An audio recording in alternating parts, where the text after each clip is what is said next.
it's time to spark a revolution. This time it's for Christ with no pollution. Yeah, we see the world got no solutions, trying to dim our lights, but we translucent. Plus we be fluent with the rhyme flow, give and go. MCs and DJs, here we go. Producers on the beats that's about to blow. It's the Christ Revolution Music Radio Show. You are locked in now with a special artist-to-artist interview with B.E.R.I.D.O.X. Don't touch that dial. It's about to get good. So what's going on, man? Welcome to another episode of the Christ Revolution Music Radio Show. I go by the name of Beridox, and you're tuned in right now on Holy Culture Radio, Sirius XM, channel 154. In the house, we got a super dope artist. He goes by the name of iAMDANTHONY, and we're going to conversate, man. So, Dan, just welcome to the show, bro. Thank you. And it's actually iAMDANTHONY. D'Anthony. You know why? See, I see him reading, so it's D'Anthony. We know what D stands for is Daniel. That's but right. It's just I am D'Anthony. All right, I got it now, man. No more mistakes. Right. So what's going on, man? Welcome to the show. Thank you so much. I appreciate you having me on, man. No problem, man. It's an honor. So we're going to talk to D and go through some music, go through some background, some history, some testimony, some conversation and advice for artists and ministries and those who are focused on allowing God to use them with gifts and talents. So we'll get into all that good stuff. So I said to D, I said, yo, pick out 2 songs. So we're going to spin 2 songs. The first one we're going to go into is Leaning, featuring King David, The Vessel. You want to talk about this song so that people can know what's going on before they hear it? Yeah, definitely. When I was writing it, it was, I would say about almost a couple of years ago. And the music itself, basically the producer is Darrell Banks, and I found him on YouTube, and his music is just, I mean, he does a bit of everything. That's dope. And yeah, most definitely. And so when I heard this particular track, and I'd spoken to King David the Vessel before about possibly working on some stuff, and I just kept feeling like I needed to write something that had to do with how we need to lean on God's everlasting arm.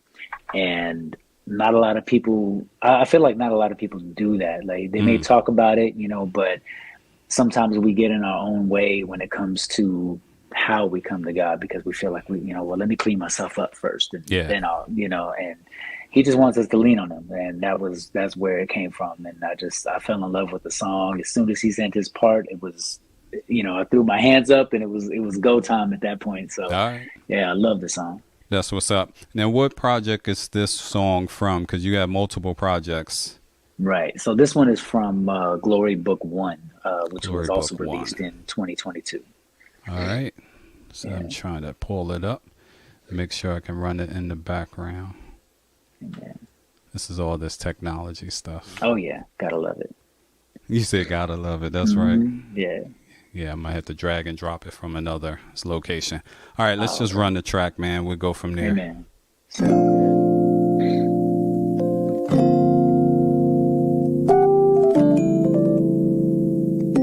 know that he will bring me through it. Oh, Lord. You knew there were times that I would be so ashamed. And I wouldn't move, I would just stand firm in my place. Hands covered in my face, and I would cry, asking you why things would be the way they were for me. But I knew that I would have to put all that aside, because I needed your presence just to ease my mind. Awakening my life, Lord, please come save me now. And I'm reaching out my hand again to you, because I know I need you. I'm leaning on the everlasting arm. I know he will keep me safe from harm. Yes, only he can do it, 'cause if he brought me to it, I know that he will bring me through it. Oh Lord, I'm starting to feel like I can't ever win this fight. But then you told me the battle is yours, not mine. I know I need to give all my issues to you, but I can't seem to let them go. No.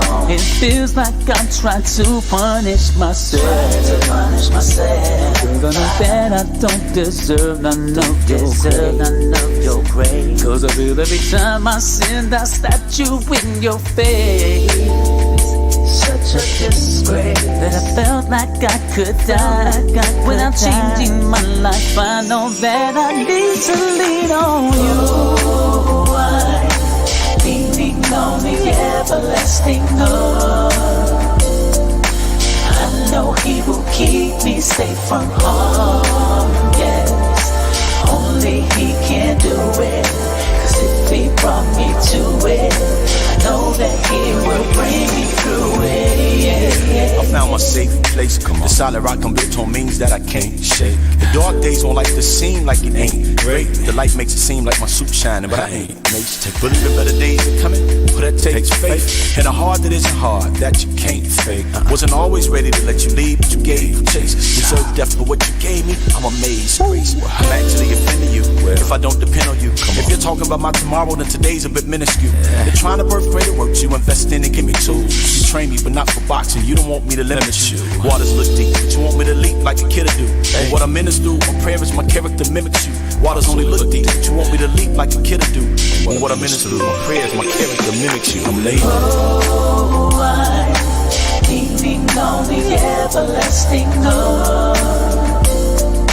I know He will keep me safe from harm. Yes, only He can do it. 'Cause if He brought me to it, I know that He will bring me through it.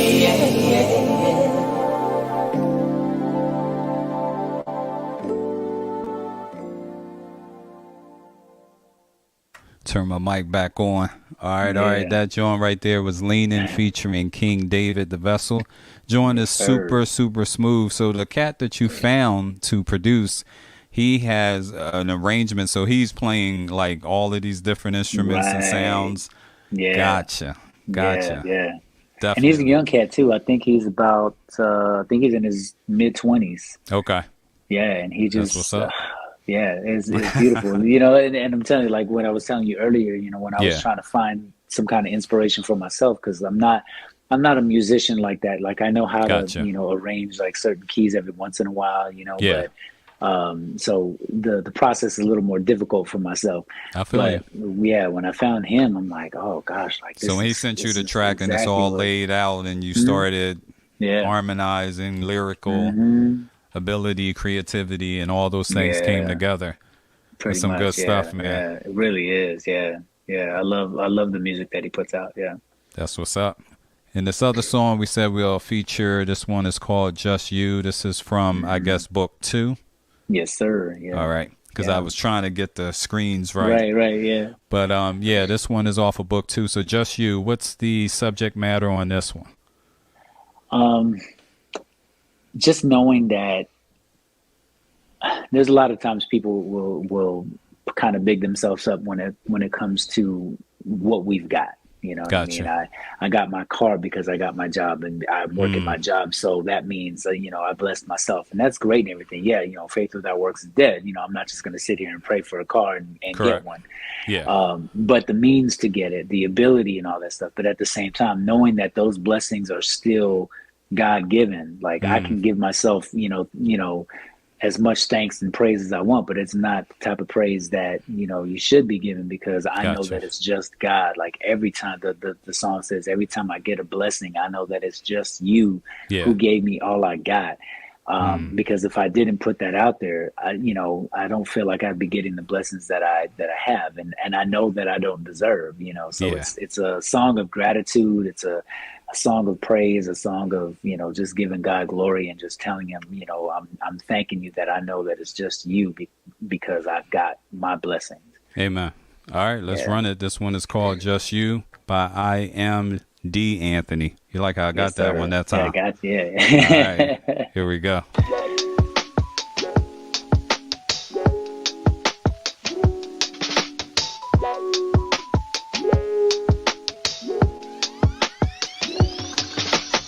Every time I get a blessing, I know that it's just you who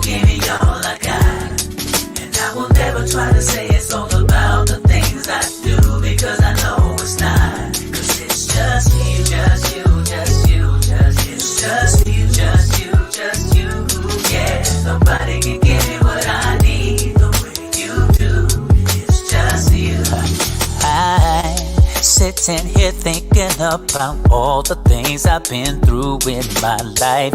And I know I could not be where I am if it wasn't for you. So many bad choices I made. You made a way out of no way. And I couldn't say thank you enough. No, no. 'Cause if it wasn't for your infinite grace and your mercy, no, I could have been dead inside, never alive in my spirit. And I never take your hand to be mine, yeah. So I'll tell you, Lord, every single day I'm thankful. So thankful that you're in my life, and I'll never have to do life without you. I just wanna tell the whole world. Every time I get a blessing, I know that it's just you who gave me all I got. Yeah, yeah. I will never try to say it's all about the things I do, because I know it's not. That it's not enough. Just you, just you, just you, yeah, just you. Yeah, nobody can give me what I need. Just you. No one could ever give me a thing that'll be the best that could be like you do. Your best is better than what I can see. This so true. No platinum or diamonds are precious to me, not like you. If no one else believes in your blessings, I do. I do believe I found the best treasure for me. It's marked with a cross, but never lost, never buried. No one can buy it. There's no aisle, no price check. It's better than gold. It can't be sold. It's priceless. To sum it up, you're the greatest giver of gifts. To add to that, your love is all that I would need to be rich, but not to take away the fact that you have given to me one of the best things I have in this life, and that's my family, my wife and my sons, my beautiful baby girl. Yeah, I cry for the joy you given to me in this world. So when I say thank you, I know that it's not enough. I'm blessed beyond measure from your favor, Lord. Every time I know that it's just you. Give me all I got. I will never try to say it's all about the things I do. I know it's not enough. Just you, just you. Yeah, yeah, yeah. Nobody can give me what I need. No, no. Just you. Yeah.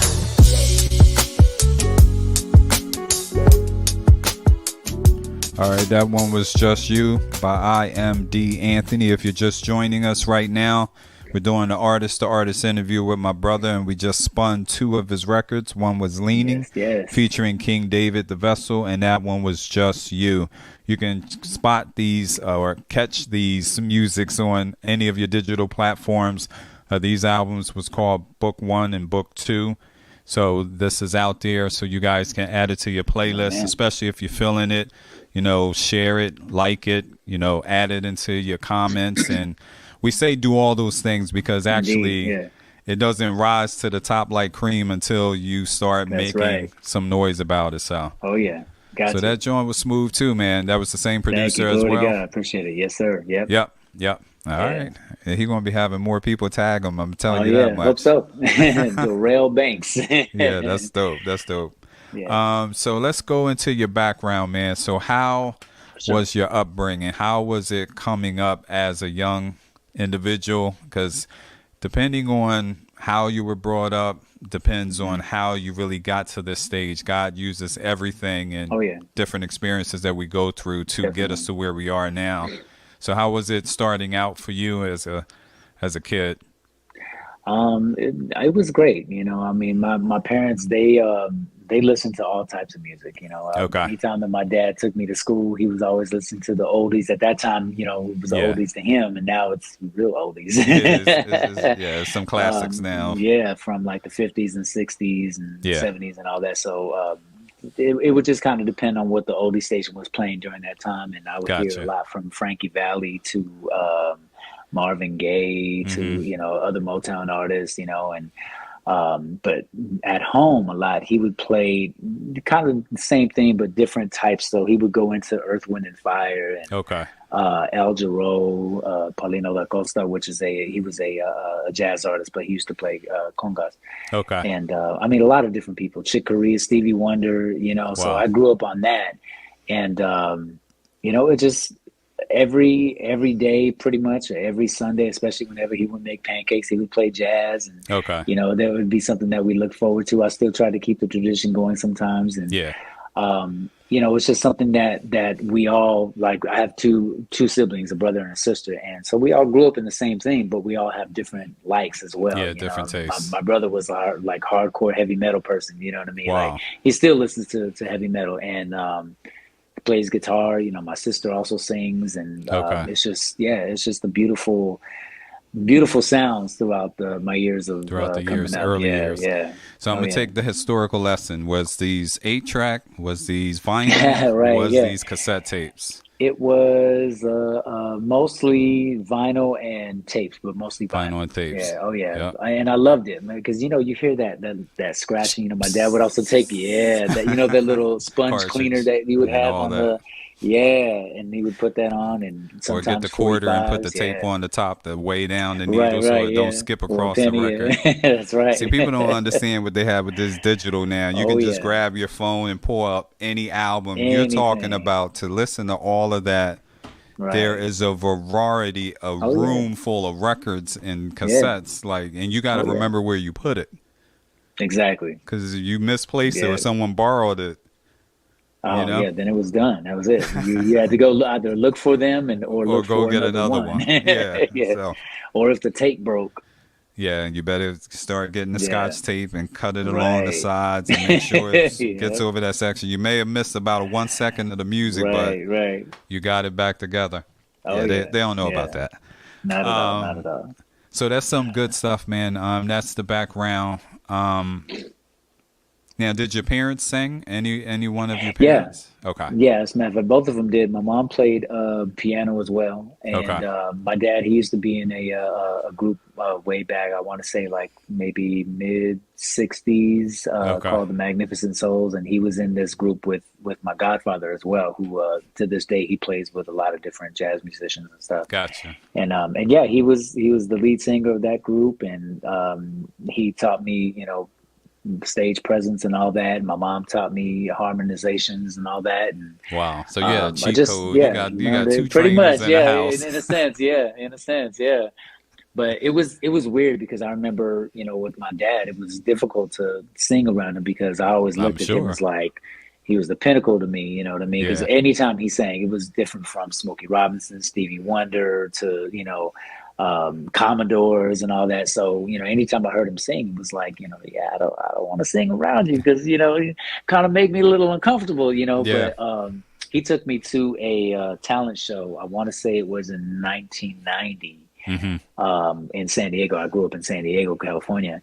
Okay. And I remember like I had to get over it because he had to listen to me and practice and all that stuff so I can get pointers from him, and I was Yeah. real intimidated. But Yeah. once I got past that and we got to the point where I had to be on stage, it was like, okay, now this is another thing. I got to get Yeah, it's a over whole my nother stage level. fright. Yep. And now I'm watching him in the distance, and he's just standing back there watching me, you know, with shades on, straight faced. And I'm like, okay, is he pleased with what he's hearing? You know what I mean? Couldn't tell. Right, couldn't tell, but you know, I mean, we sang together over the years. My parents and I, we used to do karaoke and stuff. So it was kind of like it was building up a lot of stuff with me, you know, stage presence and Gotcha. you know, just knowing how to, you know, work a mic and all that stuff. So it was a lot, but I was glad that I went through it. Absolutely, especially if you're Yeah. using it for your ministry and you notice that Yeah. every single thing counted. Whether it's Oh, yeah. stuff that you really utilize today or not, it was building blocks to get you to where you are. Did Right, any of right. them record anything and release it professionally? Yeah, professionally, no, but my parents, Okay. because my mom's a songwriter too. Yeah. I feel like I get my songwriting from her. Okay. She's very poetic, and you know, she still to this day she writes poems every now and then. And Okay. you know, yeah, she wrote a couple of songs that they did, and they recorded in the studio. Matter of fact, my first time in the studio was with them. Okay. And that was a wonderful experience that I'm sure I'm glad I blown remember to away. this day. Yeah, I was Yeah. 5 years old too when it happened too. So I'm like, I'm glad I still have that memory. That's right. And yeah, so they recorded a couple. So matter of fact, one of the songs that they recorded, I asked my mom in 2019 if I could use the hook Okay. of one of her songs. It was called Yeah. "Come Back." Because like I said, 212, when I released that in 2019, it was a dedication to my wife and I, our relationship. Okay. And I basically told the story of when we first met to when we got married. And part of that was, you know, when she broke up with me, that first few months. And so that that brought on a feeling. And so when I called my mom, I said, hey, I'm doing this song. Do you mind if I use the hook? And she said, of course I don't mind, not at all. You know, so she's got writer's credits on my song as well. So and I loved it. I loved it. And I think I might be the only one that remembers those songs between me and my siblings. That's dope. Yeah. So you're talking in the nostalgic, and we're going to bring it to the present, but a lot of times we have to go into this because I don't think today people appreciate what it means to have the ability to record and release something. Right. Like, explain to the audience, because we can say that, what was it like to, and it depends on what part, because I know you're similar in age as me, but when you grab the album and you pull out the sleeve, oh man, and it has the lyrics there, and you pull the record out and you start reading credits and who produced this, who was the drummer, who was the guitarist, who was the writer, who was the singer, the background. Like, what was that doing to you as an early individual who eventually would be one of those people to release music? Right. How was that in the introduction to you? Like, how did it impact you, or how do you feel that it framed you? I think it impacted me a lot, and I've talked to and even messaged on social media with a bunch of people that I know that are in the industry, and they've said that they're around the same age as well. And they've said the same thing, like we missed that, you know what I mean? Being able to put, whether it be the cassette tapes or the vinyl, you know, you pull that out and you're like, okay, it's like a lot of people don't get how special that is. Some people, I just want to listen to the song. Yeah. That's it. I know who's singing it. I don't care if they're writing it. I just want to listen. It touches me in this way. And if I want to look up the lyrics, I'll look up the lyrics. They don't know that we had to sit with, you know, either the record or the tape, and we had to stop it, or the radio, and we had to write down what we thought they were saying. Correct. And find out many years later that we were extremely wrong. Extremely wrong. And then, church is good for that. Oh, yeah. You sitting from the pew. Yo, I know these words. You get on the choir. You're like, what? That's the words? Like, when did they say he was on the mountaintop? What? I didn't know that. That was something else. Yeah. But yeah, it was always a great feeling. I think one of the first ones that I really remember digging into first when I did that was Thriller from Michael Jackson. Okay, that makes sense. And then it gained, like I got such an interest in that. I started digging in my dad's crates. Like, he had everything from Sea-Wind to Stevie, almost everything from Stevie Wonder. Yeah. Jackson 5, Earth, Wind and Fire. So I'm like, I want to see who did what. I want to know who played the horn. I want to know who played the ukulele. I want to know who played the flute. You know, everything. You know, I want to know who did the triangle. Who gave more cowbell. Yeah, and the thing about that is, it was interesting. It's very interesting, and the thing about that, we've seen collaboration be the main thing. Yeah. Whereas today, we may not get as much collaboration, probably because we just can't see ourselves opening ourselves up to that magnitude. Because think about it, how many hands how many hands had to touch that record for it to get out? Now, and I think that's funny you say that, because I think that there's different sides to that. I think for some it might be, I don't know that many people. Correct. For others, it might be, well, I know some people, but I don't have the money to pay them, so they don't even ask. You know, for me, I'm like, I'll ask first, and if there's something that you require as far as the payment goes, I'll try to do my best. And if I can't go any higher than a certain amount, then, you know, we'll work something out. But that's also where ministry comes in too, right? Sure. So there's that, and then I think some of it may have to do with if people know that so many people are on a record, now my percentage is getting lower. So if my percentage is getting lower as an artist and a songwriter, now I've got to pay 10 more people. Like, no, let me just get a track. I'll buy the track, and it'll just be me, and that's that. And that's cool if it works for people, you know. But at the same time, you know, that like you said, that collaboration, it means a lot. You know, those past two records I put out, Glory Book 1 and 2.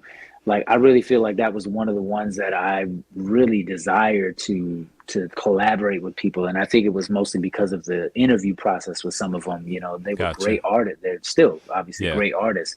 and King David the Vessel was one of them. And then you were listening to He's Good when I got on, and Ryland Jr. is another one. Gotcha. Salty, you know what I mean? Like I've kept in touch with these people because I really genuinely love them as an artist, you know what I mean? And then to be able to speak with them on other levels, it's like, this is great. Now I've gotten friendships with these people, so I know people. So if you need something from me, I got you. And same thing. I feel like if I can ask you for help too, I'll do that too. So that collaboration means a lot, and I think it means a lot more in, I don't know if I could say it means a lot more in ministry, but for me it does.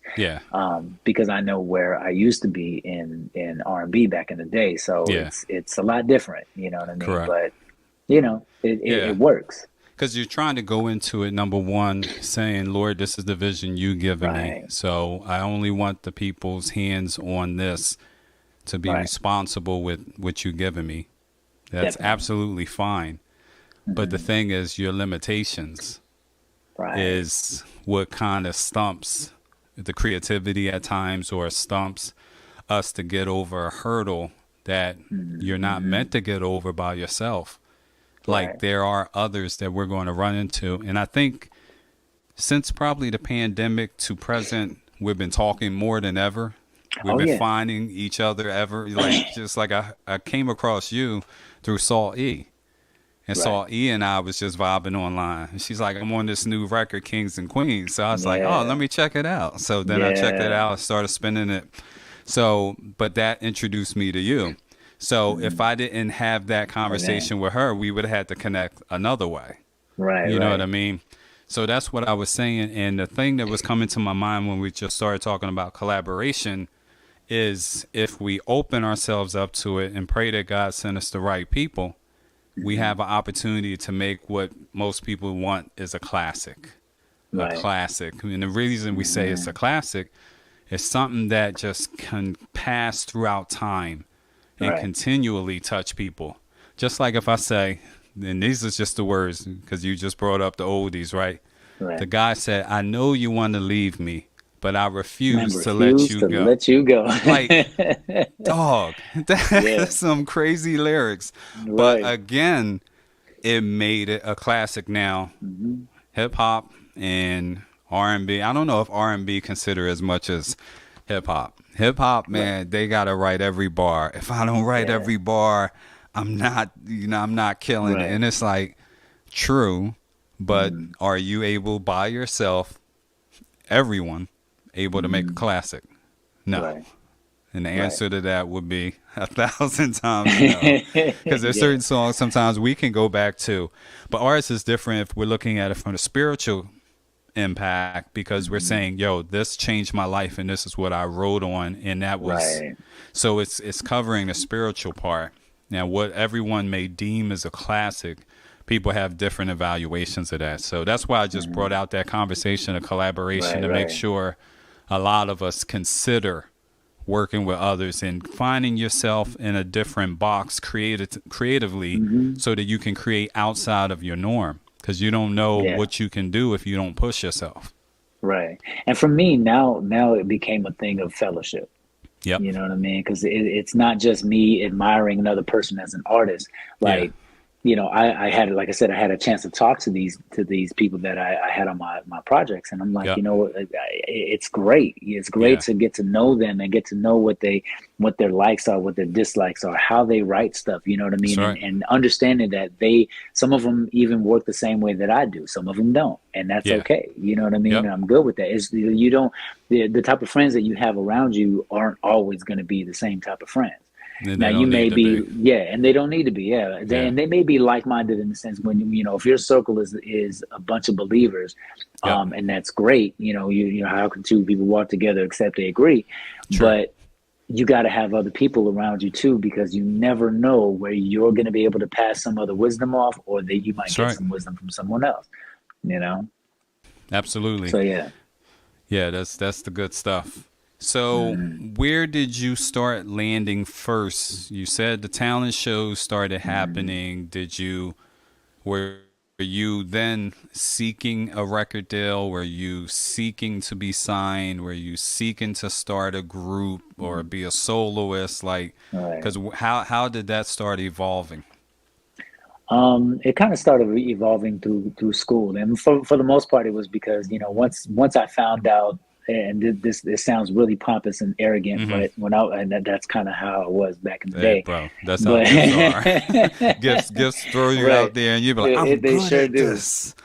Once I found out that I could do that and people enjoyed it, like I would throw it out there every once in a while, and then you have friends that kind of boost you up even more. They're like, hey, why don't you sing this song? Close whatever, friends, bro. Right? Oh yeah, most definitely. I got somebody who can sing you under the table. Exactly. You like, D, come on. I got somebody that one of my friends from high school. He does that even to this day. We've been friends since '91, and he's been doing that to me ever since. He's still the same. He still does the same thing to me. Oh, you could eat this guy up. I'm like, man, come on, man. But yeah, once I started doing that, I'm like, okay. Every now and then I would sing at school, or sometimes it wasn't even talent shows. It would just be singing, Yeah. And then I got to a point, I would say I didn't really get interested in being an artist until I would say around high school. Okay. Because at that point it was like, well, I didn't really want to do too much. I mean, I was in marching band, so that music was still there, but correct. It was a little different, you know what I mean? Absolutely. I think a lot of kids, just like now, I want to be, TikTok star. I want to be a YouTube star and blah, blah, blah, and that's great. But what's your talent? You know what I mean? So that talent, I'm glad that my parents, poured into me the way that they did. Yeah. And really all three of us, because like I said, my brother and sister, they have talents as well. And they're oh man, I love the way my sister sings. She'll, quiet as kept. She'll say that she don't sing, but she has a beautiful voice. Yeah. And my brother, he could play guitar, and you know what I mean. So that dope. talent is there. It was they poured into us with that. But so it was kind of like it kind of cultivated throughout the years, and I would say it wasn't until about 94, maybe 95, when I was already out of high school, where a couple of friends that I was, hanging around, they were like, hey, we're going to start a group, like, cool, I'm there, So we started a group and tried to do a bunch of stuff. We tried to make a name in San Diego because we had a manager that was down there, and we started doing other shows and, started recording and started doing a bunch of other stuff. And after a while, it was like, okay, this is great, but what are we doing? Like we opened up for Next and Run DMC, and and we had a few things that we did. Yeah. But after a while, it was like, okay, like I feel like we need to do more. You know what I mean? And then after a while, it was like, okay, well, I'm gonna go this way. Then I'm gonna do something by myself, because I feel like we're not doing what we said we were gonna do. Gotcha. And it really actually helped out a lot, because I feel like I learned a lot more being in that group, because there were different, it was different people. We had a Asian dude who was the MC, well, one of the MCs at least. Okay. Real man. He's actually one of the ones that helped me like write a lot better, giving me better ideas, and That's you know dope. what I mean, learning how to write things different. His name is Shamori Pass, and he's from Thailand. Wow. And never would. If you saw him, you'd be like, okay, I don't know what he's about to do, and he got bars for days. Yeah. Yeah. And two of the other guys, they also sang and they rapped as well. And I never like really wanted to have a hand in rapping, because I didn't think I could do it. Yeah. But being in that group really helped out a lot. And then just being on my own, finally, I would say I think it was like 98, maybe 99, when I first decided to go ahead and try it. And I started hanging around other people. And there was this guy named Roderick Jones who helped me, connected me with a producer in LA. His name is Christopher Jenkins. He's done a lot with BBD and Jesse Powell. He's done a lot. A lot of stuff. Yeah, he's go read the resume. Yeah. Exactly, yeah, pretty much. And he had a couple of other partners that he dealt with that also did production, and so we started working on, a R&B album, and I had a good, I would say, 13 songs. Yeah. That was ready to go. Yeah. And we performed a few of them, even some remixes, and it was, we were out and about, not touring, but we were out and about doing some stuff. And I would say that changed sometime after I met my wife. We met in 2001. Okay. And I was still in the process of finishing my R&B album. Mm-hmm. And, she started going to church around 2002. Yep. And I was like, okay, I'll see you later. I was at home. We were living together at the time, so I was like, Yeah. okay, I'll see you later. See you when you get And back. yeah, and she would invite me every once in a while, and she never gave me no crap about not going. It just wasn't for me. Yeah. I was just like, you know what, I didn't want to go to church. I believe in God, I believe in Christ, but I'm good. I don't want to go. Yeah. But then I finally started going with her, and got saved in '04. Praise We got God. baptized on her birthday that year, and after that, it was like, okay, this whole project is not started something I looking want at to it put out. differently. Yeah, I sure did, because I was the type of person at that time. I had a bad mouth. Gotcha. Bro, it's had a really BC bad days, mouth. bro. BC days, man. We didn't know no better. Right. Not at all, and thought nothing of it. There was actually a conversation she had with me one time, because I took her with me to a meeting that I had with my managers, Okay. and she said, "Do you realize how many times you said the F word?" You said It's what? like, no. How many times did I say it? She goes, "I don't know. I lost count." You was like, I So- was just talking. Right, I was just talking. But my whole thing at that time, and this is what I think is funny about music today, especially in R&B, is that my goal at that time was to be the first R&B singing Latino that cursed, because I didn't hear it. I didn't hear no, especially no R&B singers at all. But Yeah. I didn't see myself. I didn't see any. I mean, there was Bobby Rossavilla, but he had some clean records from Gotcha. I think working with Babyface and all that. Yeah, you're gonna have to clean it up with Babyface. Oh yeah, Yeah. Babyface and Jimmy Jam and Terry Lewis, and he's still working today. Yeah. Yeah. And so, but he was the only one that I saw. Everyone else that was Latino, they were doing either either hip hop, or they were doing something else that didn't really sound like R&B. So I was like, Gotcha. okay, well, I feel like I'm in a league You of my thought own you was right gonna now. fulfill a niche. Sure did. And then it was like God said, nope, The Lord said, "Come here." can't do it. And I was even trying to find a way to rewrite some of those songs. I was like, okay, Yeah, maybe they if I said, take the just curse don't. words out.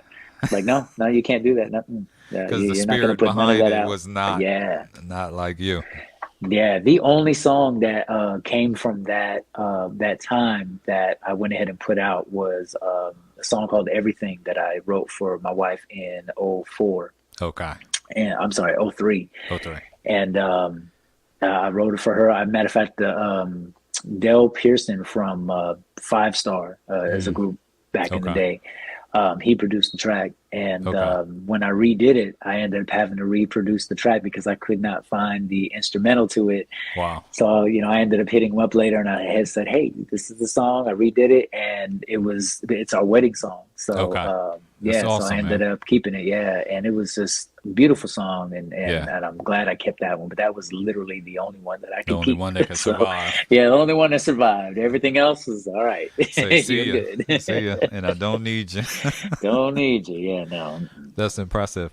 So you touched on something that I don't. Well, I bet you that people today can probably relate to. Maybe. See, I never could sing, so I couldn't really connect with the R&B cats. Meaning, like I could see myself in their shoes. It was the gift of rapping. So when I saw rapping happen and being on the TV, and when MTV and Yo MTV Raps and BET, I was like, "Yo, this is doable." And what used to I can drive do me, that. Yeah. what used to drive me crazy, and I'm sure it hit you that way too.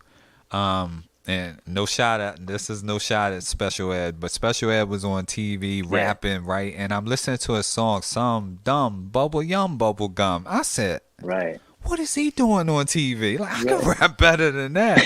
But it was the connections that got him where he was. And see, we didn't really understand it. We thought it was all talent and not necessarily connections.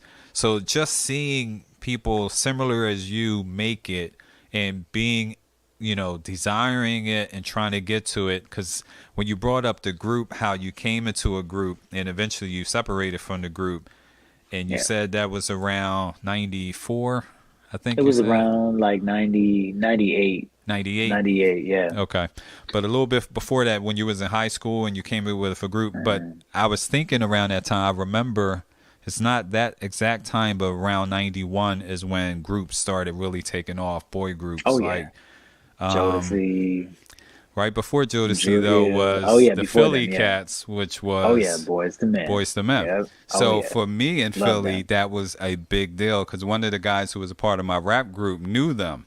So he was Oh, like, okay. he used to talk, oh, we going to go over, they going to sign us, you know, so Right, it's right. like giving your head all this excitement. Like, let's go to the studio and Oh, record yeah? our songs. And We're we gonna do going, that? he said, hey, don't worry, Yeah. I'm going to take it to them. I Yeah, know yeah. him. I know him. Wanye, Sean. So it's just calling all these names. But the Right, funniest part is the youth is just ready to run. Just ready to run into a Indeed. studio, pay what you Oh, gotta yeah. pay, make whatever agreements just to try to get. Oh yeah. And it's amazing how God allow you to climb, but then He just don't allow you to get out. Because if you Right. really think about it, and I think about this often, I thank God He didn't let me get signed. Right. Because would I be here right now? The trajectory, He would have had to found some other way to get you to where He wanted you to go. Right. It's almost like the Jonah story where he's going the other way. Right. Yeah. And God's like, oh, so you want me to help you to get to your Right. destination? Okay. Because I told you to go to Nineveh. So Right. I'm going to get you there. Guess what? I'm gonna give you a full ride. Yeah, I'm going to do it for free. So you don't even got to pay no travel. I Right. got you. I got you. It may be in the belly of a fish, but you're going to get there. Yep.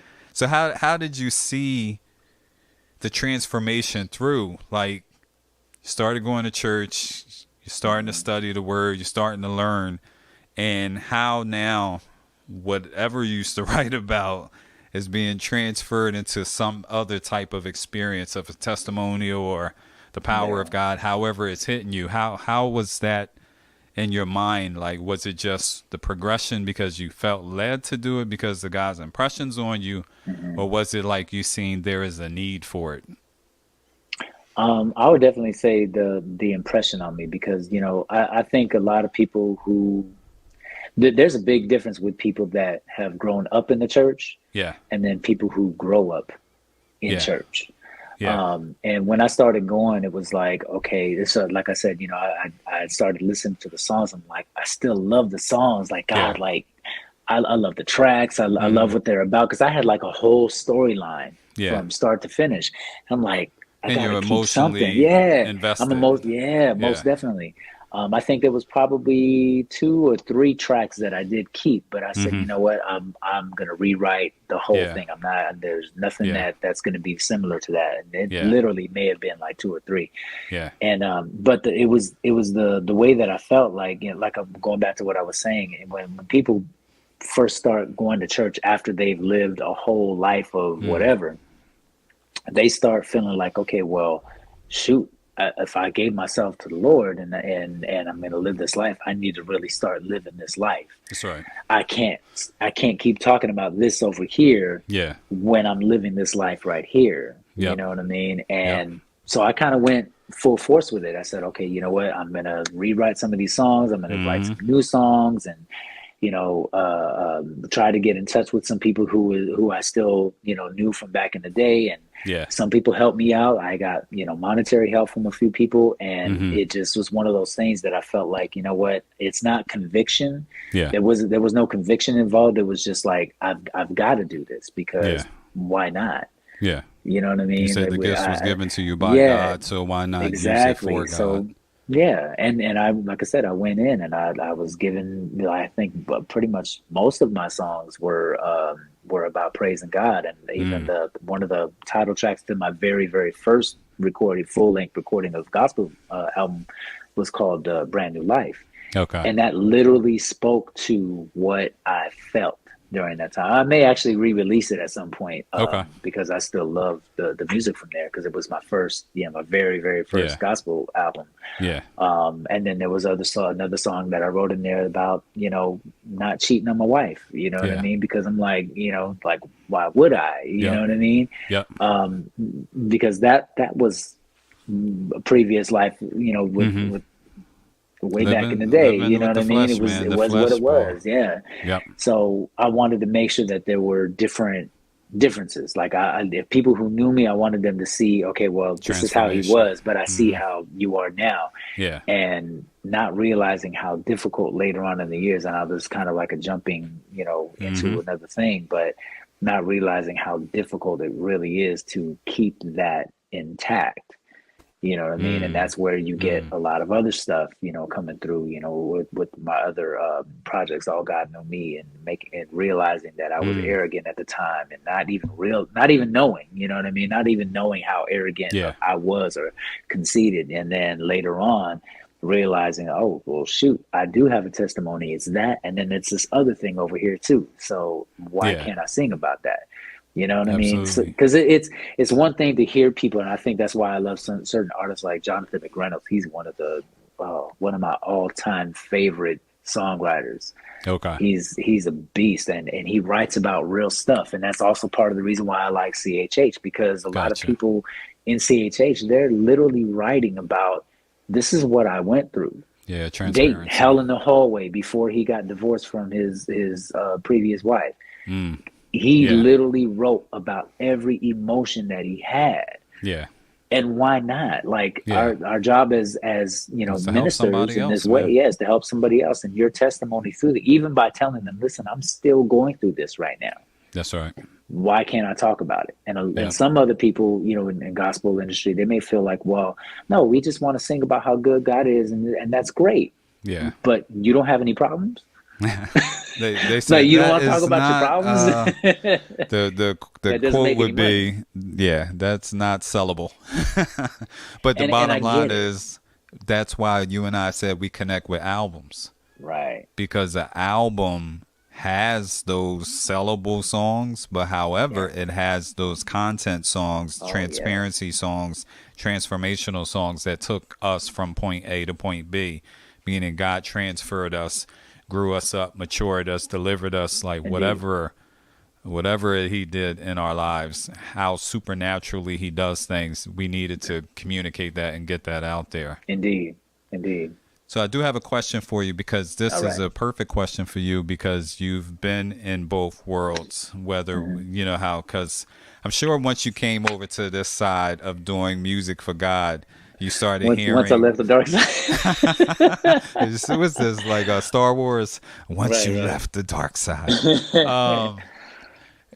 How was you processing the mentality of secular versus sacred, or, you know what I mean? Because that's a big deal in the early stages of creativity. It's like the world just did it just for whatever reasons the world do stuff. Right. But when you're doing things for God, you gotta surrender, you gotta ask God. So, but you were in the creation process in the world, creating music, and now you're doing it for God. And the reason I asked that, because you said at one point you reached back to say, yo, I'm trying to put stuff together for my gospel album, and you're reaching back to old resources, and how was some of their, and I asked you both questions, how you processed it, and how shocked were you to find out people were still willing to work with you, but they're not into gospel? Right. Well, as far as the transition goes, I don't really feel like it was a difficult transition, because my heart was, like I said, it was brand new, Gotcha. And so you were refreshed. I was refreshed. I was like, oh wow, this is what it's about. Like, and even when I first came to Christ in 2004, well, actually the first time I got saved was in a long time, when I was 13, but gotcha. I talked about that in one of my other songs in Glory Book 1 as well. Okay. Because it didn't take, basically, but I was 13. Well, it's I didn't the really teenage know years. Yeah, that's the teenage thing. Years. We needed CHH back then.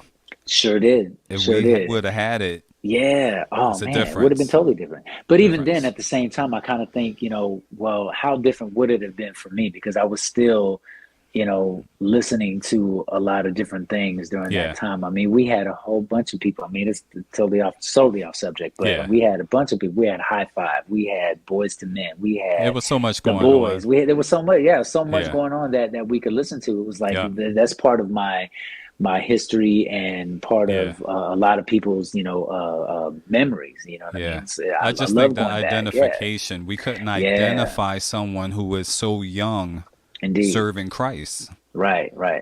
But I also hard. wasn't around a lot of people that were believers during that time, Gotcha. and it wasn't a big deal. I didn't really see a need. You didn't know what because you were I, missing.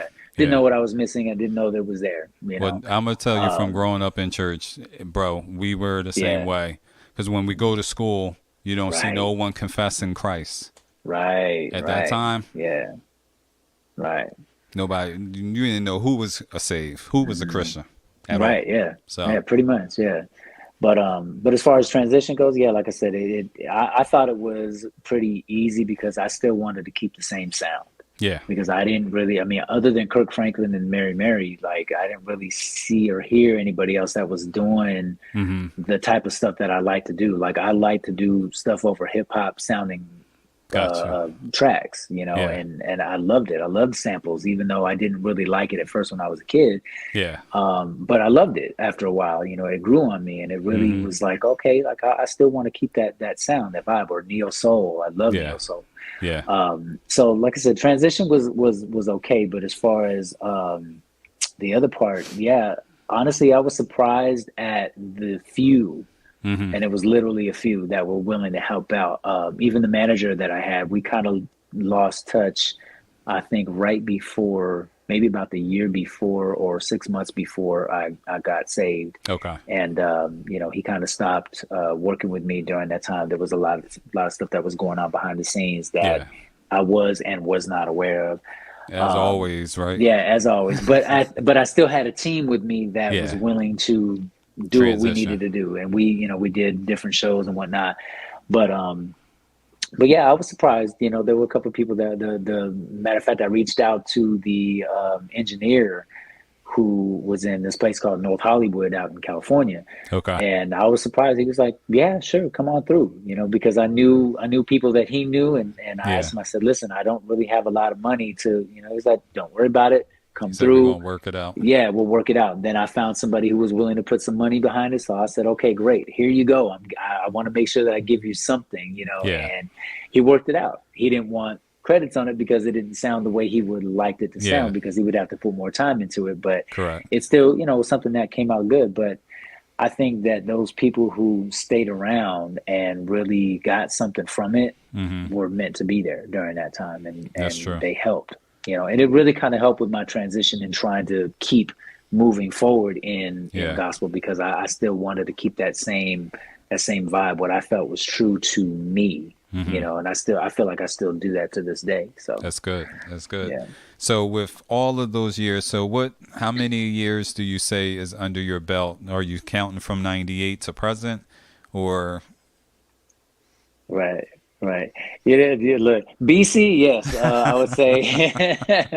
I think, like actually beginning to make an attempt to be in the industry, I would say since 94. So it's been almost 30 years. Almost 30 years. Almost total. 30 years in trying, at least in trying. To be impactful.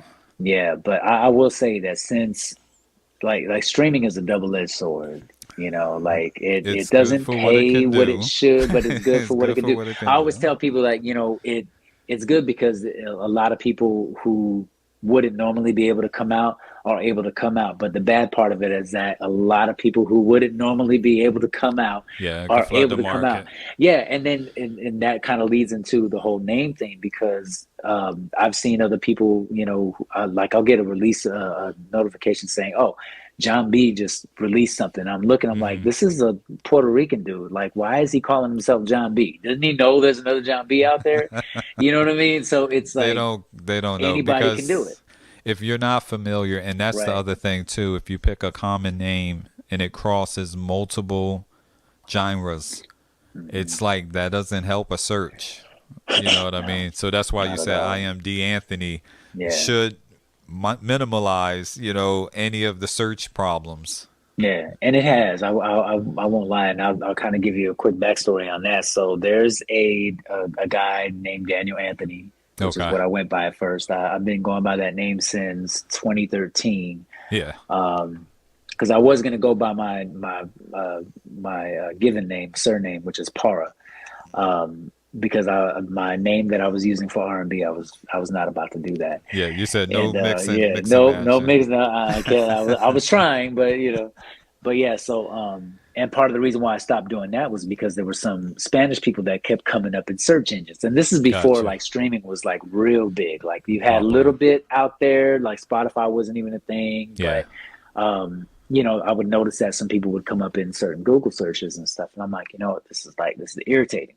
2013 came around and I was like, okay, I'm just going to go by my first and middle name. So Daniel Anthony it was. And then about almost a decade, no, not a decade. I would say about 5 years after that. So approximately 5 years ago, all of a sudden I see another Daniel Anthony and my music is on his page and his music is on my page. I'm like, why? He said we Like, gotta what separate happened? this. Right. We Yeah, got to it's too separate. So common. I'm calling, contacting my distributor. I'm like, hey, can you put this music over here, please? And by the way, this one needs to go here. And I'm like, this is too much. Yeah. And it just got to a point where I'm like, okay, I'm not well known to the point where it'll make such an impact for people and be like, where did he go? Yeah. You know what I mean? Yeah. But which was a blessing, to a degree. But at the same time, I'm like, well, either way, whoever's following me, Yeah. whoever's following what I do, Yeah. they'll still follow me. They'll go with They'll you. still look out. They'll see where my music is or where it was. They'll be like, where was it? Oh, okay, well, it's over here now. You know what Yeah. I mean? And when I talked about it, it was like, okay, well, I don't want to just change my name and let it be that. So I did pray on it. Yeah. Unfortunately, didn't really hear anything, and of course, when a lot of times we tend to want God to be like, hey, listen, I got to move. I Like got he's this on a release that I need to timetable, work right? on. Come on, guys. He's on no timetable. Right, not at all. And he works on me with my impatience, but Yeah. for some reason keeps giving me more moments to be patient for, and I don't know. Yeah, that's the But reward. yeah, that's definitely the reward. But so the only thing I kept hearing was, "You are who you are." Yeah. And I'm like, well, who am I? Well, I am D'Anthony. I am Daniel. I'm still Daniel, but what's in the name? Well, the name is whatever you put behind it, and it is what I am, and Yep. it is who I am. So either way, no matter what, I'm still gonna That's right. be this, no matter Yep. what. So because God sees me in the way that He sees me. I even asked Him, hey, if Daniel is not my spiritual name that you wanted me to have, Yeah. what is it? Like, let me have. I even looked up the meaning of Daniel, looked up the Yeah. meaning of Anthony, looked up the, you know what I mean? You went Just through the because I was whole- like, I did, because I'm like, okay, well, I'm not just going to sit here and wait. Again, Yep. faith without works is dead. Mm-hmm. But yeah, it just got to that point where I'm like, okay, well, why not? Why can't I just have this one particular name and let it Yeah. be that? And so that's why I went ahead and changed it. And yeah, now even my wife said, I can find everything that you did. There's no problem at all. Like, she'll go on Facebook clear. or other social media. Search it. Everything comes up. And the ad And that's what I name, and wanted. It Yeah. just it pulls up. So that's Definitely. answer prayer. Yeah. It may have not It been is. the way you wanted it to come, Right. but it right. definitely And it always definitely happens showed like up. that. It's supposed to, because God is Indeed. supposed to mature us and show us that it's Yeah. not that deep. It's Right. not Yeah. that Oh, yeah. deep. We try to be so. But like I said, We when I was trying to it find gotta the be meaning of Moses stuff, and the I'm like, 10 oh well, Commandments. maybe like, I can call myself Lion's Den. yeah, or the fire writing on a On the fire. smoke coming away from the rock. I am Right. D'Anthony. You're like, Right. Lord, I Oh, knew yeah. you would come through. Right. Nah. Yeah. Definitely. So I got something. This is a cool question that just hit me. All right. What? All right. I'm going to try to phrase it right because I like the Right. question. Impact. So Yeah. out of the stuff that you have done, you have released for God. What testimony has come back to you, or confirmation, or comment or phrase about a song that God allowed you to put together that kind of blew you away, that someone else received revelation from? The reason I say that because I'm looking at it from two stratospheres. One is from the church because you're now doing the gospel, so you're going to have a lot of people to say, you touch me. But then you have the group that you work with in the early days that wasn't gospel, and they followed up on you or came across your song. They're like, yo, D, what is this? Like, how has some of the filtering come back to you? I gotta admit, it's been great, and even the times that I find myself, and I have to check myself for it, find myself seeking it, because we're people, it's not so much that we seek approval as much as we you just want confirmation. We want to know, say, what I'm working on, is it impacting? I worked hard at this, you know what I mean? Yeah, you spent time, prayer, like. Indeed, but I think one of the comments. I mean, I've had a few where people would say that oh, the song is great. There's this guy named Malicio Torres who told me that he feels that He's Good is a classic, and I think it's because of the sound, you know what I mean, and the vibe of it. Let alone the message in itself, because I am talking about the goodness of God. But one of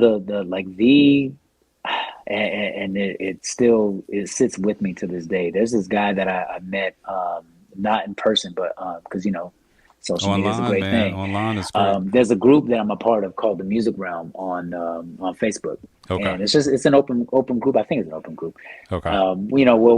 People will post things of what we're working on. We want to get feedback, or we'll end up like doing challenges and stuff. With each other, they'll throw out a sample. Hey, I want to see how many producers on here can do a a sample there. Who can flip this sample? That's dope. No, it's okay. Thank you, though. My wife. That's no problem. But that's one of the ones that that's one jumps of the ones. out. Yeah, and he's not. I don't think he said he's an atheist. I think, and if he sees this, he's probably gonna ridicule me for it. He'll ride me a little bit for it. But yeah, right. I know he's not a big believer. I'll just put it that way. Mm-hmm. And I had let him listen to one of the remixes I did in 2018. I think it was, maybe 2017. Called "It's All Good." It was a remix that I did for All God Know Me. Matter of fact, you might be able to see it on streaming services too. It's called All God Know Me the Second, and I've got a song on there called "It's All Good," and it's a jazz funk remix produced by this French dude named M. Fasol. And so you be searching for them producers. You, I did. Yeah, sure I'm going to have to follow up with you. Yeah. And so he hit me back, and he said, and it's not a mellow or slow song. It's called jazz funk for a reason. It's a, it's a nice upbeat song. Yeah. And he actually told me it made him tear up a little bit. And to me, like I didn't see that in the song, because I was having fun in the Lord. I was like really just trying to put something out there. Well, I know we ain't promised tomorrow, and I'm like, I really wanted to have fun with it. Yeah. And he felt something different from it. That's what I mean? good. And whether or not that has changed his mind, I don't know. But he's not the type of person. He even told me he's not the type of person to like really gravitate towards this type of music. Yeah. So to me, that was a big deal, because it's like, how many people do we get to talk to that aren't really big believers, or some that are not believers at all? And like, there's something about this song. Yeah. Or people that come up to other people like, I don't know why, but I feel the need to bless you. I don't know what it is. Yeah. I'm not a big believer in God, but I was told to give you this money, or I was told to give you, you know what I mean? Yep. And that's a big deal. So I think for me, that's one of the ones that like really touched my heart. And it did catch me off guard. Yeah. Because I'm like, okay, I never expected, him to say that. But as far as everyone else, that I've come up with, I mean, the support has been great. The people that have known me back in the day, and, they knew who I was, they knew who I was trying to be. And they definitely, let me know that some of the stuff that I put out has made an impact, and that was great, and I appreciate that, because it does let me know, okay, well, I'm, even if it's moving for a few in the right people, direction, one person or 1,000, it don't matter. Yep. Yeah. And the thing is with that, it's a balance thing. The Lord talked to me one time, just giving me words of affirmation and say, Right. sometimes I don't allow you to hear how people think about your music, so Right. you don't get caught up in pride. Right. So sometimes if it's quiet, don't think you're not impacting. You're impacting, Right. but I'm shielding you so you can stay focused to keep working on what I have the assignment before Exactly. you. So it's just to give us some more momentum. Oh, yeah, It's not most slow us definitely. down, because sometimes people can throw so many things at you, and next thing you know, Sure you're can. thinking that's the route you're supposed to go, and the Lord's like, Right. no, you're supposed to be rocking with me, Right. and Right. stay on course the way that we have been doing things. So that's Right. definitely important, man. Yeah, definitely, definitely. Yeah, I So remember there was a guy that I met that I was friends with a while back in California, and I I never really understood the term false humility.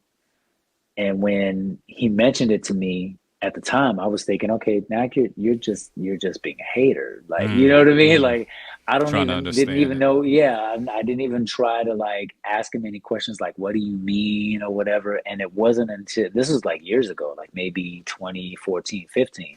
Wow. And it's unfortunately we haven't kept in touch. But after he told me that, I was like I said, I didn't really receive it well. I felt like he was trying to diss me.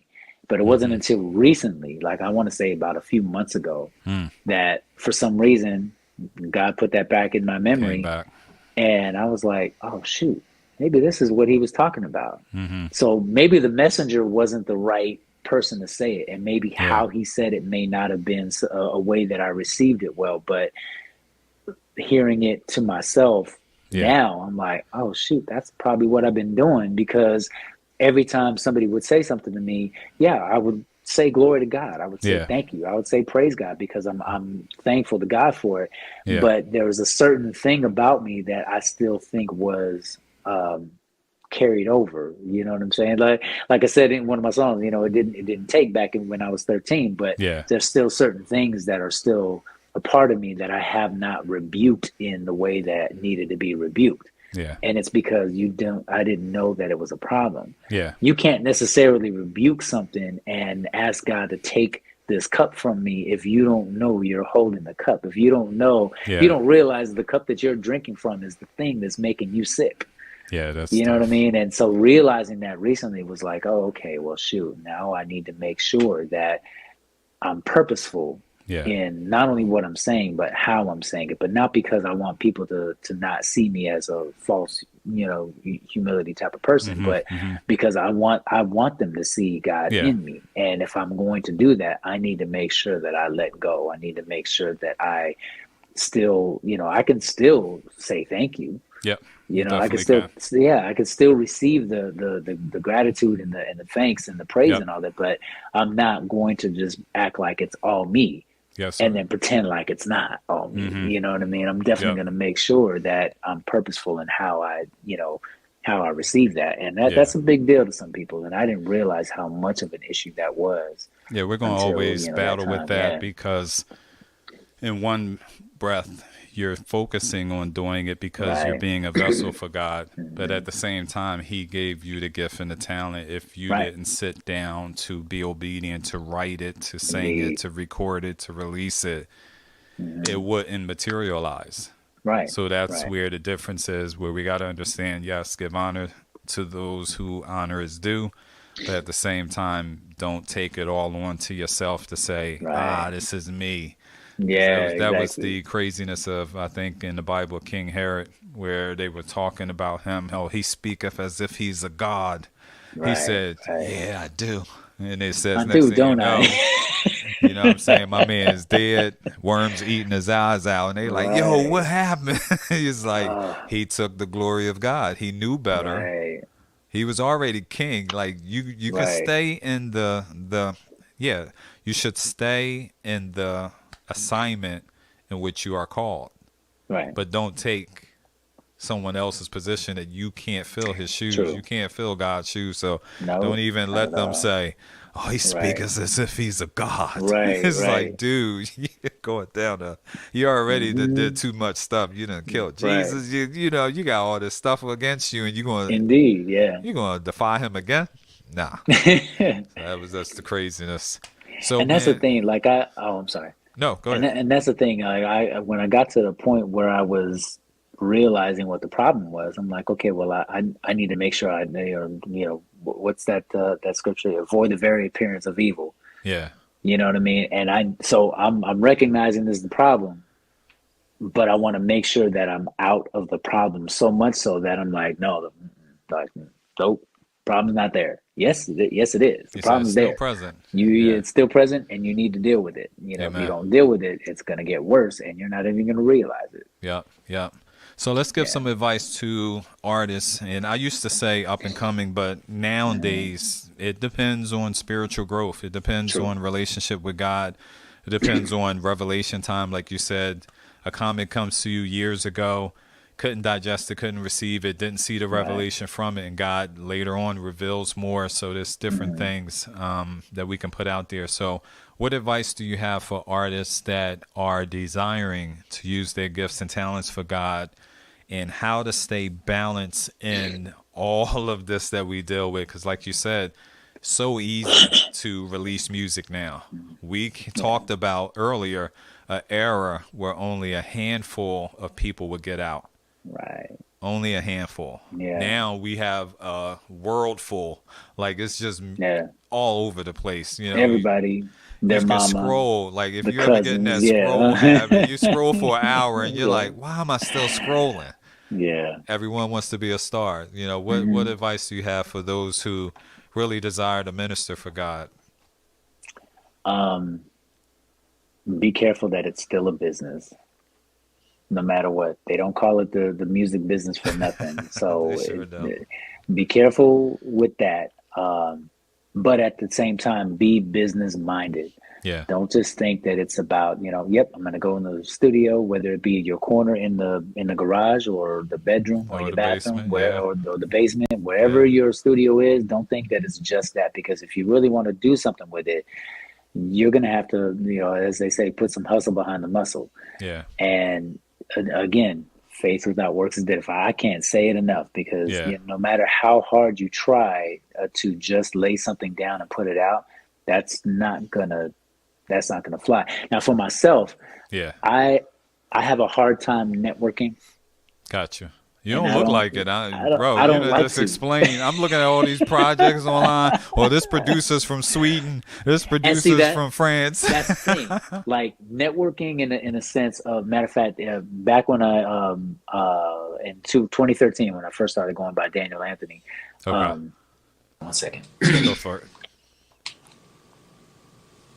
I knew. He said you knew you couldn't trust it. You said you were going There to we switch go. it I out. knew it was gonna die. Perfect timing.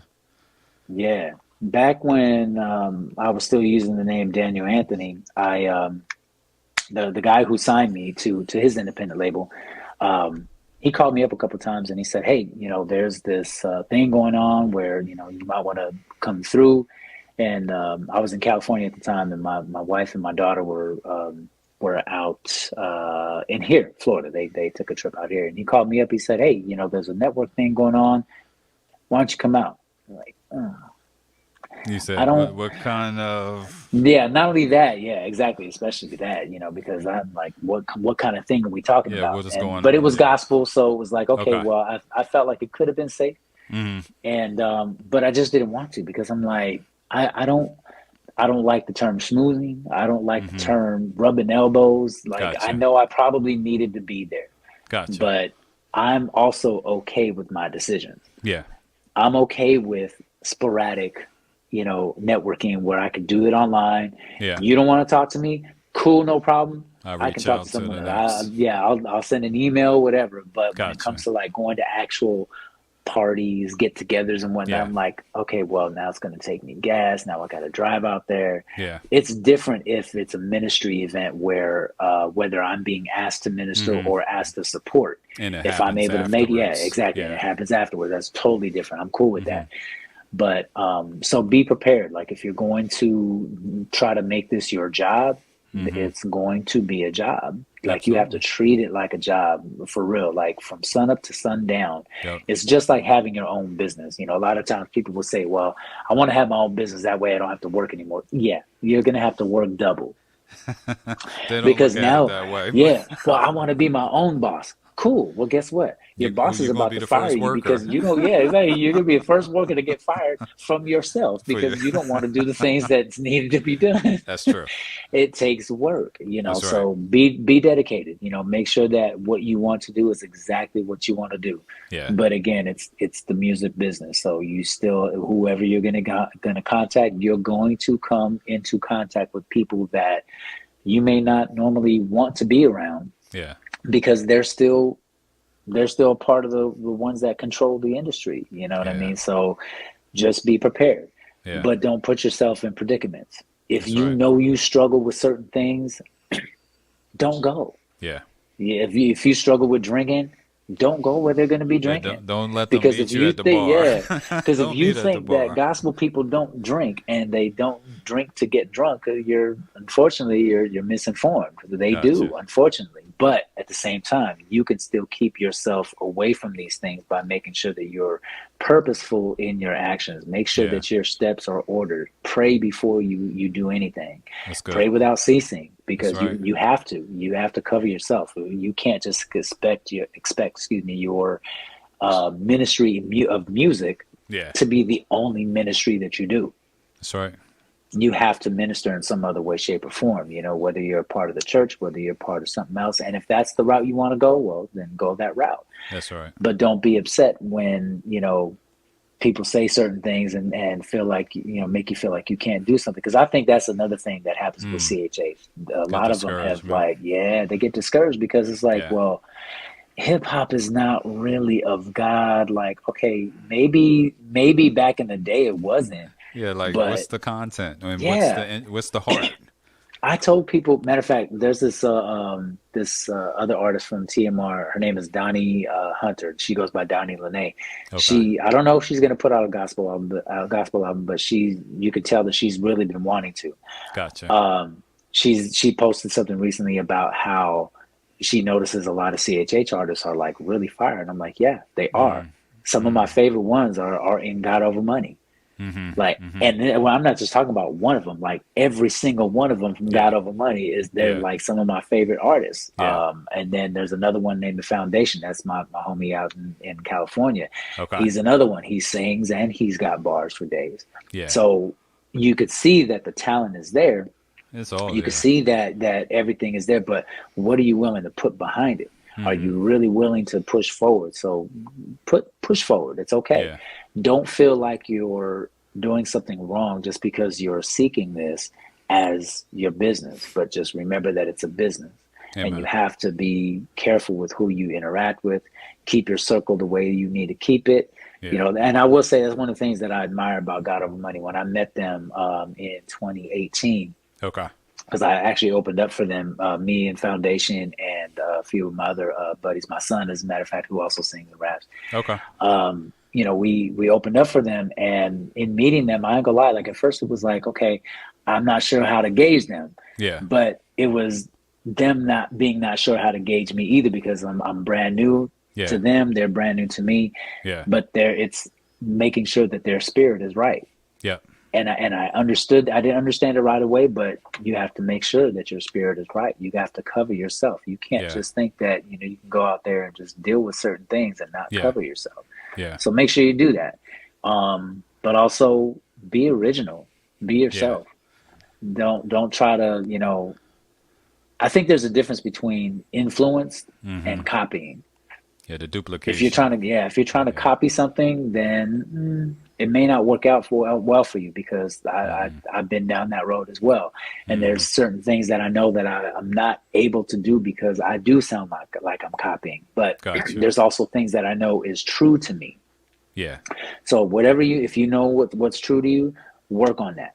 Like really hone in on that. Pray about it. Ask God to reveal those things to you, so that way you can know that you're on the right path. But again, be purposeful. Make sure that you are purposeful, and it's going to take some money.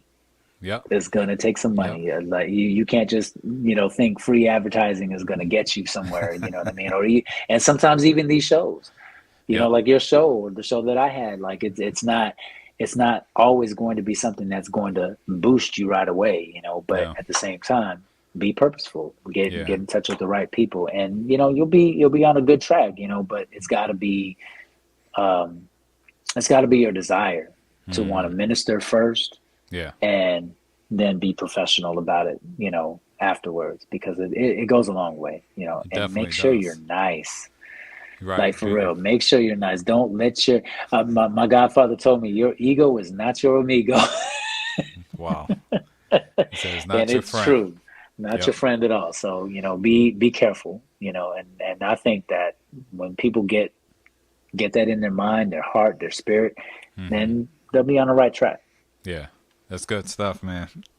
Yeah. So another thing that you have to touch on, because it's important, and I touch on it at times, how to balance family life with ministry life, Right. and understand that you don't want to be off on any area. You know what I Right. mean? The family is always great, but if Right. you allow that ministry goals become bigger than the home life, Right.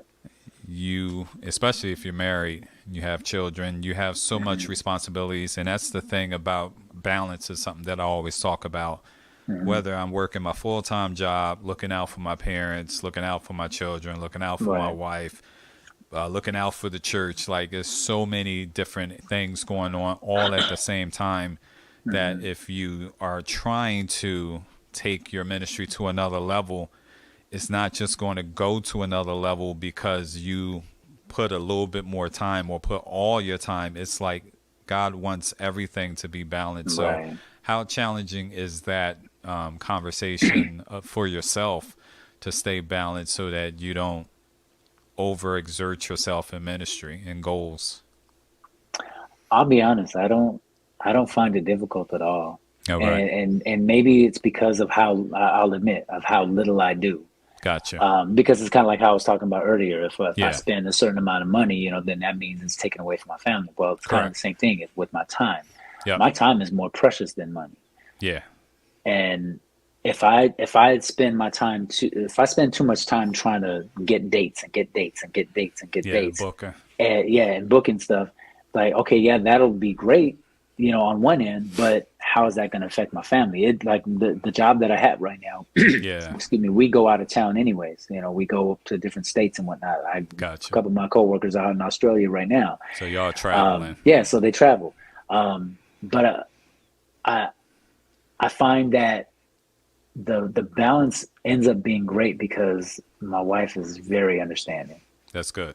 She and it's not even just about the music part of it either, because I even though I don't do so much as far as singing anywhere goes. Okay. That whole ministry portion, I haven't done that in a long time. Gotcha. I also know that she's very understanding. So if I tell her, okay, well, hey, I got asked to do X, Y, and Z. Okay, where is it? Well, it's over here. Can we go? Or because I have no problem asking. Yeah. A lot of husbands, they don't want to do that. Yeah. It's all I kind of inclusive. look. Number one, she handles the finances. You said Number that two, helps. I still, you're still my wife. I still need to Yep. make sure that, I show you that I'm respecting you, Absolutely. if I want that respect back. So I'm going to ask you, hey, can we do it? And Yeah. if we say, yeah, okay, well, then we're good. Yep. So there's that, you know what I mean? And then my daughter, cause she's the last one here, cause I have a younger son who's in college and my oldest son is in California. Okay. So same thing, I make sure I try to do my best to talk to her about stuff. And if, like when I go out of town for work or whatever, I let her know, and, Yeah. everything's good. It's that communication though. It's a big deal. Yeah, Like, you have communication to is make sure, necessary. especially when you have a spouse and kids at home. That's right. You have to talk to them. Why Yep. not? You know what I Yep. mean? How You're a dumb family, will I right? look? Yeah. You're a family. How can I expect for everything to be strong at home if Mhm. I'm not talking to you guys about Yep. talking to them about what I'm going to do? Yep. It's not gonna make anything strong at all. So That's facts. so I think I'm very blessed in that area. It doesn't seem to be difficult at all. That's good. But at the same time, because like I said, if I was trying to do a whole lot, then it would probably be a lot. It would A lot of definitely take a readjustment. toll. Yeah. So, Yeah. but I'm cool with with what I do, and I don't mind reaching out every now and then, and I don't mind, online networking. Yeah. That's definitely possible because it's easier to do besides all the travel and trying to balance all those things. So what can people look forward to you doing next? Honestly, I'm waiting to see what God has. Gotcha. I talked about doing doing a Christmas album, but I'm not even sure if that's going to happen. Christmas right albums now. is always it always hits you probably around December. You're like, right. And look, I've had this idea for a Christmas album about maybe 5 or 6 years now, and I feel it. Every now and then I'll do a song. I did a remake of What Christmas Means to Me from Stevie Wonder from when was it, maybe 3 years ago, maybe 4. I did a song for my wife for it's actually called For Christmas. So I'm thinking about possibly doing that, but we'll see what happens. It's always challenging. It's always challenging only in the mindset of trying to be as creative as you can be with Christmas music. Because it's like, I don't want jingle bells on every song, so it's like trying to figure it out. And I'm not talking about Santa, so. But that's the whole thing. It's just the little bell sounds. A lot of producers think just because it's Christmassy, they got to put bells in it. It's like, you don't really got to do that. It's like there was a comedian that said, matter of fact, it was in a Medea play. The guy said, just put Jesus on it. It's a gospel song. Just put Jesus on it. It's a gospel song. Ain't nobody going to boo you. Nope. It's like the Apollo. Right. Nobody exactly. Boo you. So let people know where they can find you online, man. And, so they can connect with you and build with you and network with you. Definitely. Well, my website is iamdanthony.com. My Instagram is I'm_DAnthony, so it's the underline. Which is also the same for, I don't really use Twitter that much, but it's for that. You might as well say it, because if people Twitter, search you, they're going to find you. I'm _DAnthony for Twitter as well, and then Facebook is just I'm DAnthony. I don't really do TikTok a lot, but that's also with the underscore. It's out there, right? But yeah, honestly, like, you can find all my links on iamdanthony.com. All the streaming services haven't played well and nicely with the name change, but it's getting there. It's getting there. Well, I see on Tidal they got you. Yeah, Tidal's got me. Matter of fact, Deezer was the first one to have everything changed over. They were the one to first. And Pandora was actually easy too. They weren't quick, but I just had to write them and say, hey, by the way, this is what it is. And they got it done. Yeah. So there are a couple of other ones that aren't playing as nicely as I would like them to be. But don't worry, you're going to keep building into the catalog. Exactly. It's going to catch up, and people go to the website. You can always be able to sample everything there. Most definitely. That's good stuff, man. We appreciate y'all hanging out with my bro D. Anthony, man. We were blessed to have this conversation, and definitely check him out. Follow him online. Check out his music. Add it to your playlist. Share it. Please, all of these things are very appreciative, especially when he's coming with the heart and the mindset to share the gospel of Christ. So definitely keep it locked here. Christ Revolution Music Radio Show. It's your boy Beridox, and we see you next time. Salute. God bless you. It's the Christ Revolution Show, revolutionizing the world for Christ through music. Follow us on Instagram and Twitter at CRM Radio Show or Beridox 215. You can also follow us on Facebook at Christ Revolution Music.